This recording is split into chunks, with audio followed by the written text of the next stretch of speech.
All right, so I'm back. As many of y'all know, my name is Chris.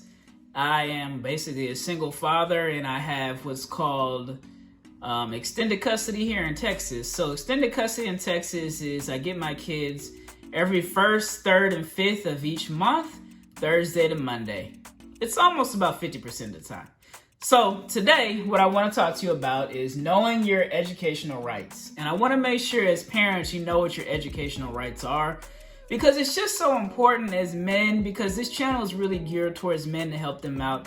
And that's no offense to any type of woman or anything that is a single mom that needs help. These different things that I show you and talk about may be able to help you too as a mother.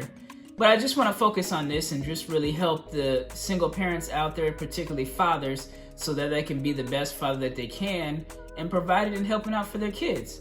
So number one, I want to talk to you about read your final decree/custody agreement. Now, some of y'all men may have went through a divorce, and in your divorce, you have what's called a custody agreement inside your divorce. Or you may have not been married to the woman, and you have what's called a custody agreement, which is you've went to court and you've done maybe a paternity test, or you've also said that you were there once the kid was born and that you know the kid is yours based on you seeing the kid and you signing off on the birth certificate. So the first most important thing is that you want to make sure that you really read your final decree/custody order, because you want to make sure you know what your rights are. And that's the most important thing. And I tell a lot of men and that one of the best things that you can do is find some type of paralegal somewhere in your area, or find some type of lawyer in your area. Generally, sometimes they'll give you really good advice. They may not even charge you, and then some charge maybe a couple $100 for maybe 30 minutes or an hour of their time, just so that you can get a good understanding of the language of what's in the final decree or what's in your custody agreement, because it's very important that you know the language that's in there. And if you don't understand something, just ask for help. It's no big deal. If you don't understand something, I ask for help all the time. I mean, like I always tell people, I can't particularly tell you who I use, but what I can say, because my kids, till they hit 18, then I'll probably tell a little bit more about who I use to help me throughout the years. But let's just say, I'll put it like this. I have somebody who helps me read the language in my final decree, and I also help this person also helps me with any type of problem that I may be having with my kids as far as custody agreements, any type of questioning about how should I handle the kids as far as parenting or parental rights and stuff like that. And let me say, this woman is amazing. That's all I gotta say. She is just an amazing person, and she's really helped me out throughout it's almost been about 3 years now. She's done a phenomenal job. I couldn't ask for anything better. And number two, ask the school for a handbook. And I want to go into a story of why I would say you want to ask them for a handbook. So when we had our kids, we have two kids, me and my ex-wife, and one is 8 and one is 4 years old. And one of the things that happened is, when we first got divorced, my son, he wasn't necessarily acting up, but his grades kind of slipped and they dropped and stuff, because a lot of times it's hard for kids to focus. And this is statistical data. You can look it up for yourself too. But it's been a proven fact that if your kids, they start to struggle because they see that the parents are no longer together, or they're arguing more, or there's some type of disagreement within the home, or one parent has moved out of the home. And this is very, very common. And one of the things that happened is one of the teachers at my school, one of the teachers that my son was going to, she mentioned that she recommended that my son be tested for some type of like learning disability. And this is not something that I ever agreed to at all or anything. I was kind of like filled in the loop by my ex-wife, is that, hey, I want to get him tested. And I was like, I don't really agree with that. But by the time I said I didn't really agree, they had already done this like testing to see if he had some type of learning disability. And one of the things they said was that, Mr. Payne, there's nothing that we can do. Only thing that we see is that he may have what we call ADD tendencies, or ADD, a lot of these D's and A's and all these different disabilities that they just make up. And they just was like, this is all we can do, is just say that we see he has tendencies and stuff. But other than that, in math, he's actually very, very smart. And keep in mind, at the time he was about 6 or 7, and now my son is 8. And one of the things is that once they did this testing, they noticed that his math was very, very high. And I was like, I could have told you that. I mean, I know my son when he was first born. I know my son. And then they tested some of the other areas and they just said he was average. And I just was like, I just smiled And then I told him, I already know this. I never told you to test them, and you never even got a sign off. My signature's not on any of this. And it was kind of interesting to see some of the teachers and the principal, their faces turn kind of red, because it's like one parent is doing one thing, but the other parent didn't even have a say-so or anything.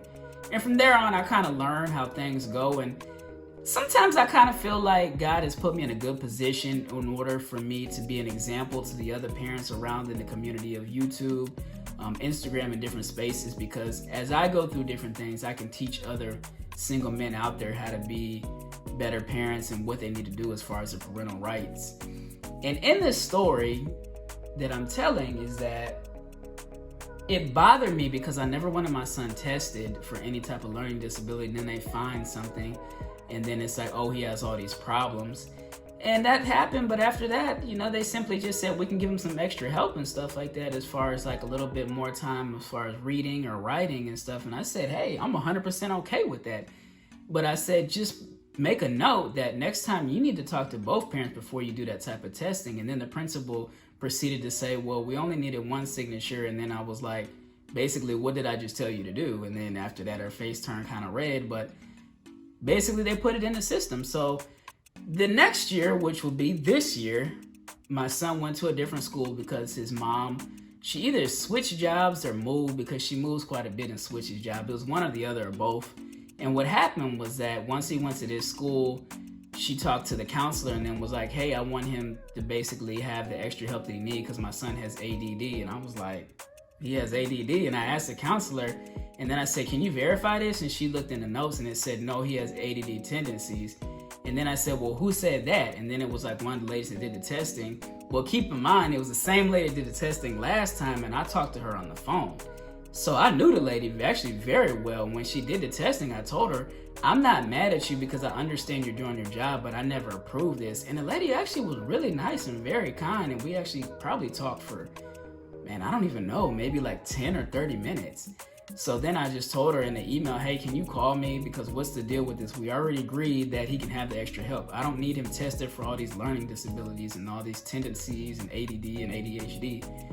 And then she sent an email back that basically said, hey, Mr. Payne has already expressed that he doesn't have a problem with you giving the extra help. But I just noticed as I tested him, which is what the lady said, is that I noticed that he had tendencies. And I said, yeah, he probably did. At that time, he may have some type of tendencies because he was going through a difficult time. And after that, they proceeded to say, since he's at a new school, he has to be tested again. And then I told him, I said, no, he doesn't. We're not going to do any testing again because we're literally in the same school district. We're not going to do it. And then they said, yeah, we have to do it. I said, we went back and forth on the emails for a while. And then eventually at the end, I said, you know what? This is what I'm going to do. I'm going to come up to the school. So I sent an email to the principal and said, do you want to do a half a day or you want to do a full day? And then it was like the whole demeanor, the whole email changed with the principal, the assistant principal, because the assistant principal started talking about how she needed to get in contact with the legal department, this, that, and the other. And I said, you can get in contact with them, but we've already agreed, me and the mom, we don't have a problem with help. What we're not going to be doing is extra testing and stuff. So long story short, basically I just told him, hey, I'm coming up to the school, and I was able to go in a class and do a classroom observation for about 30 minutes.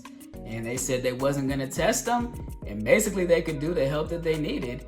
And it just goes to show that you need to know your rights, because this is why it talks about what I said in number 2, asking for the handbook, because my son's teacher sent me a handbook to that school, which basically said you can do an observation. And I said, okay, that's great. So that's when I got in contact with the school. And a lot of guys, it's not that I want to knock you as men or I want to knock you as women, but it's like, read your final decree. Read your final decree. Read your custody order. Read the handbook to the school, because there could be information in there that could really, really help you out. But because sometimes people don't know, they don't know their rights, or they don't read, or they don't ask questions. And that's why I continued asking questions. I kept on sending emails. I read the handbook and this, that, and the other. And I went up to the school, which completely changed everything, because my ex-wife didn't go up to the school. I did, because I wanted to see what was going on. And I kept asking them, well, what is it that's going on? Because my son is making B's and C's. And I said, I don't see what the problem is because I'm helping him with his homework when he's here with his homework as far as writing, reading, different things like that. And when I went in the classroom, I didn't see anything wrong except a normal kid that just had a lot of energy. Then after that, we do our usual typical thing. Every year what I do with my son is I eat lunch with him. And this is like a ritual. We eat lunch a couple times a year. He likes for me to eat lunch with him. And I just want you to know as a parent that just stand up for yourself and stand up for the rights of your kids. You don't have to argue with the people, but just know your rights and know that if you feel like your kid is okay and you don't want them tested for disabilities and stuff, it's okay. You just have to go in there and let them know that you don't agree with this, and know that maybe your final decree or maybe your custody order may have some type of agreement in there to maybe you don't have as much rights, but generally from what I've seen in all 50 states, you have equal educational rights. And I just wanted to tell you that story. So moving on to number 3, what are you teaching your kids? And it goes back to what I said, like, make sure you're teaching your kids what you want them to know. And that also goes into with the final decree and the / custody order, because in there it should also say too, you have the rights to any type of teaching that you want as far as home, any educational rights, and as far as like religious rights too. And a lot of people don't know that because they just don't read. I mean, I found out a lot of different things when I was going through my divorce and then after my divorce, because I spoke to a legal advisor that really helped me out with a lot of different things. And it's just best that you get somebody that can really help you out. And that's why I say, number 3, what are you teaching your kids? You can teach them different things that can encourage them and motivate them. And I basically told the school with my 8-year-old son is that, you need to stop with the disabilities and learning different things, because, you're always trying to label kids because they have a lot of energy or they're jumping up and down and stuff like that. That's why they're kids. That's what they're supposed to do. They're not robots. They don't just sit there. They actually have energy, and they're actually not just an educational number that you put into a system and you say this is your student ID, because every single person on the face of this earth has a different fingerprints. And this is just facts. You can look it up for yourself. But yeah, so going back to that, just knowing what you're teaching your kids, you can teach them whatever it is that you want. Because it's your job as a parent to raise a kid in the way you think is right in the view of your own eyes. Number 4, kids and pharmaceutical companies. You could look this up online yourself, but a lot of times what happens is a lot of kids have a lot of energy and different things, and these teachers, they're overworked, they're underpaid, they're stressed out, and kids sometimes they run around the classroom, they may be cussing people out and fighting and different things like that. And it doesn't make them bad kids. It just means they have a lot of energy, and a lot of times, even with my own son, my older son, I asked the teacher, do you think that he has ADD and stuff like that? She said, well, he would need to get tested by a doctor and stuff like that. And I was like, nah, we're not doing that. Because I don't agree with that, because a lot of times what happens is that these kids have so much energy that the teachers just don't know how to deal with it. So they revert back to these pharmaceutical companies that, let's be honest, a lot of these pharmaceutical companies, they make these drugs for these kids, then they pump these drugs into these kids. They make up these things, ADD, ADHD, and all these DDs and A's and B's and C's and all these alphabetical names. Then what they do is they talk to the pharmaceutical company, and then they say, hey, we can give you this drug that'll basically let them sit there like zombies in their chair. When the kid, there's nothing wrong with them. They have a lot of energy, and a lot of times the kids just aren't interested in the lesson. That's why a lot of times I noticed with my son and his teacher, I don't know about the whole schedule, but I know the class was only maybe like 20, 30 minutes. And I was like, okay, cool. My son sat there, he did his work, and it worked out good. But these kids sometimes just aren't interested in the lesson. It doesn't make them bad. If one kid loves math, he loves math, but this kid may not love science. He may make a D or a C in science, but make A's and B's in math. Why? He loves math, but this child doesn't like science. There's nothing wrong with that kid. He doesn't have a learning disability or anything like that. He's just a normal kid that just isn't interested in the lesson. Sometimes you just have to encourage them to keep going to get through the next hump, the next hump, the next hurdle, the next hurdle. In order to be the best parent, in order to be the best kid that they can. And a lot of times the kids just need encouragement, and that's all.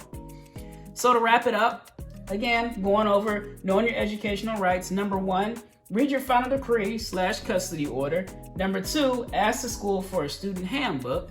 Number 3, what are you teaching your kids? And number 4, kids and pharmaceutical companies. And that's just to wrap it up. Hey, hit subscribe, share this YouTube video with your friends, and hey, hit the bell notification so that you see all my uploads, and I'll see y'all next time. Thanks. Bye.